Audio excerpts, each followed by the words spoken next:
રાજકોટ શહેરમાં વારંવાર સંગઠિત ગુના આચરતી ટોળકીઓ વિરુદ્ધ કડકમાં કડક પગલાં લેવા માટે માનનીય સીપી સર બ્રજેશકુમાર દાસર અને એડિશનલ સીપી સર ચૈતન્ય મંડલિક સર દ્વારા ક્રાઇમ બ્રાન્ચને સૂચના આપવામાં આવેલ હતી.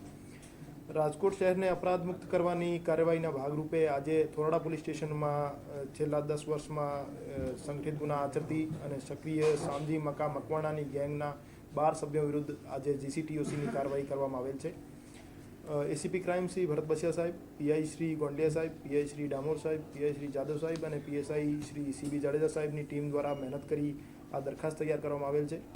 શ્યામજી મકા મકવાણા ગેંગ દ્વારા છેલ્લા 10 વર્ષમાં ખૂન, અપહરણ, છેડતી, બળાત્કાર, મારામારી, લૂંટ, રાયોટિંગ, ફરજમાં રોકાવટ જેવા 22 ગંભીર ગુનાઓ આચરેલ છે અને કુલ એના વિરુદ્ધ નાના મોટા 37 જેવા ક્રાઇમ્સ રજિસ્ટર્ડ છે. કુલ 12 આરોપીઓ પૈકી 8 આરોપી ક્રાઇમ બ્રાન્ચના શકંજામાં છે અને 4 આરોપી હાલ ફરાર છે.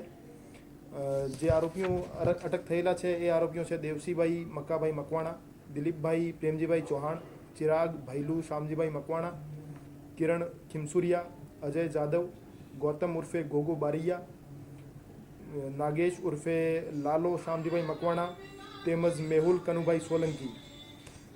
આ સિવાય 4 આરોપી હજુ ફરાર છે અને આવનાર દિવસોમાં 3 બીજી ગેંગ્સ રાજકોટ શહેર ક્રાઇમ બ્રાન્ચ દ્વારા આઈડેન્ટિફાઈ કરી લેવામાં આવેલ છે. એના વિરુદ્ધ પણ જીસીટીઓસીની કાર્યવાહી કરવાની પ્રક્રિયા હાલ ચાલુ છે.